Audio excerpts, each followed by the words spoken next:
October 7th attacks would launch an all-out war between Israel and Hamas, leading to thousands upon thousands more deaths, widespread suffering, and a crisis in the Middle East, proving difficult to break.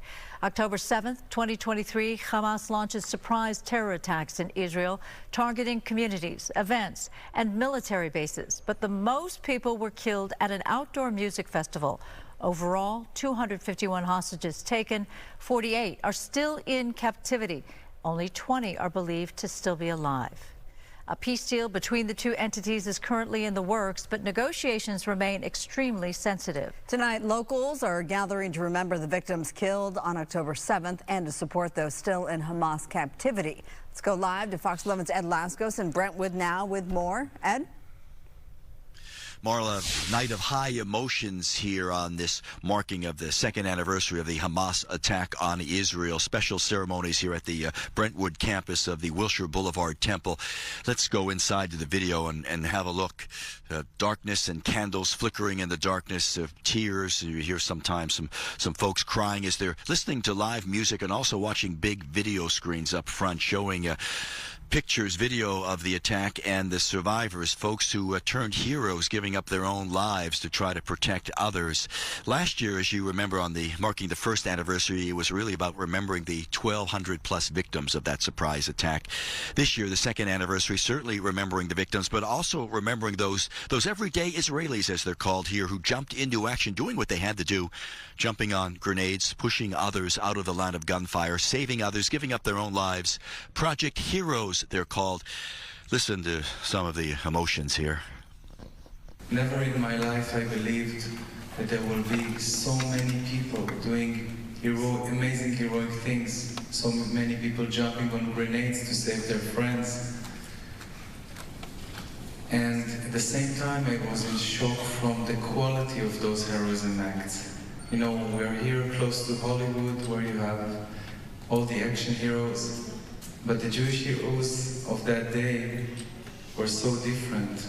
Is the wounds, they're still very fresh. Very fresh.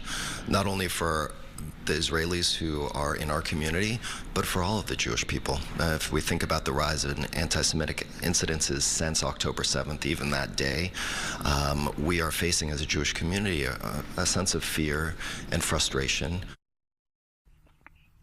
Now live, as the rabbi was talking about frustration, it also leads us to the other part of this story. The 251 hostages taken during that surprise attack, dozens still being held this very night 2 years later, and that is the hope and prayer that they'll be finally returned. You know, I know you couldn't see it in the video because it was dark with the candlelight, but several showed up here tonight wearing black shirts with white lettering that simply said, "Save our hostages, bring our hostages home." So that's a big part of the prayer, the commemoration as they mark 2 years following this grim anniversary, ladies. Lots of emotion here as the event still continues to go on. Understandable. Ed, any thoughts on, do they feel like confident? Let me start over. Do they feel confident that a deal will be reached soon and this war will come to an end? Well, you know, they have been talking about that. As we know, the peace and negotiations, the talks are going on in Egypt. They're hopeful. I think that's the best way of saying it. Hopeful. They're saying to be frank, when you deal with Hamas, that's been labeled a terrorist organization, all bets are off. So as the rabbi was teaching me, he said, you know, we've kind of learned through history that you don't give thanks, you don't give praise until it's done. It's a done deal. And I think that's what everybody's waiting for. Absolutely. You know, Ed, I spoke to one of the organizers of tonight's event, and he was hoping that the people would leave somewhat inspired. Are you getting that sense from what you watched so far? Yeah.